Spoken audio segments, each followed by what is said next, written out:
ایکسٹریمیٹیز cold, یہ جرثیمیم میں بھی ہے کہ جرثیمیم کے بیماروں کے عموماً ہاتھ پاؤں وغیرہ یہ ٹھنڈے ہو جاتے ہیں، لیکن ایک فرق ہے، جرثیمیم میں پسینہ بالکل نہیں ہوتا، اور گلونائن میں ہاتھ پاؤں ٹھنڈے بھی ہیں تو پسینہ آتا ہے۔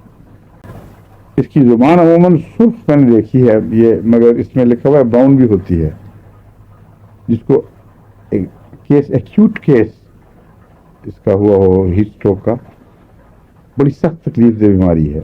ربا میں ہمارے پاس بہت آتے تھے ایسے مریض، کیونکہ سخت گرمیاں اس زمانے میں، بجلی بھی کوئی نہیں تھی، کچے مکان، چھوٹی چھوٹی چھتیں، اور ایک ایسا وقت تھا کہ جب 124 درجے ٹیمپریچر ایک ہفتہ دن کو بھی رہتا تھا، رات کو بھی رہتا تھا، کیونکہ پہاڑ تپتے تھے اور ریڈیشن کی وجہ سے ٹیمپریچر میں فرق ہی نہیں پڑتا تھا، رات بھی ٹھنڈی نہیں آتی تھی، بہت پرعذاب دن تھے وہ، اور اوپر سے مٹی بہت اڑتی تھی اس زمانے میں۔ تو ہم نے تو اللہ کے فضل سے اس زمانے میں روزے بھی اسی طرح رکھے ہیں، لیکن گلونائن کے بڑے کیسز آئے ہیں، وہ مجھے پتا ہے، آئے دن بخار چڑھ گیا بچے کو، بہت برا حال ہے، پتہ کر فوراً دوڑو۔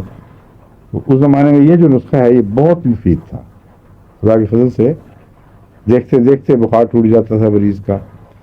اس میں نے بتایا نا، بعض دفعہ مجھے آرسنک ڈالنا پڑتا تھا اگر بے چینی بھی ہو بہت، ورنہ یہ نیٹرم میں جرثیمیم اور گلونائن۔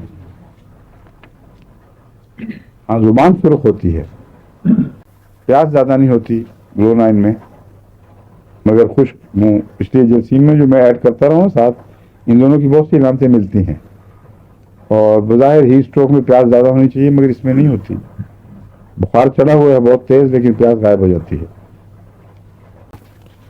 گیس لائٹ سے بھی اس کی تکلیفوں میں اضافہ ہوتا ہے، بعض لوگ جو قریب رکھ کے لالٹین وغیرہ یا گیس پڑا کرتے تھے ان کو سر درد کی شکایت ہو جایا کرتی تھی، اس کا گلونائن سے تعلق ہے۔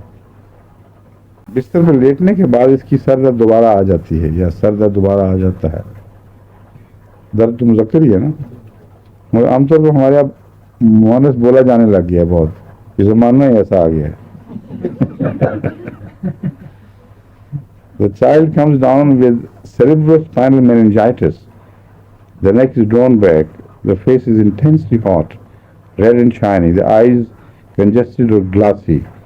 The head and یہ گلوسی لفظ ہے، اس نے اے سے لکھا ہوا ہے غلطی سے، گلوسی اور چیز ہے، گلاسی اور چیز ہے، گلاسی کا مطلب شیشے کی طرح ہو گیا ہے، گلوسی میں وہ چمک خاص ہوتی ہے۔ The head and upper part of the body are very warm. The feet and the hands and the lower portion of the body and the extremities are cold and covered with cold sweat. یہ اس کا typical case ہے۔ سیریبروسپائنل meningitis میں بھی یہ مفید ہے، اگر گرمیوں کا ہو، سردیوں میں نہیں۔ کئی قسم کی انفیکشنز ہوتی ہیں جراثیم جن سے سیریبروسپائنل میننجائٹس ہو جاتا ہے، بعض دفعہ ملیریل فیور کے جراثیم بھی اگر ریڑھ کی ہڈی میں چلے جائیں اس سے بھی یہ میننجائٹس ہو جاتا ہے۔ کئی دفعہ اور انفیکشنز کی وجہ سے ٹاکسن بنتی ہیں، تو ان میں سے ہر ضروری نہیں کہ ایک ہی دوا ہو، جس کا گرمیوں سے تعلق ہو اس میں یہ دوا بہت مفید ہے۔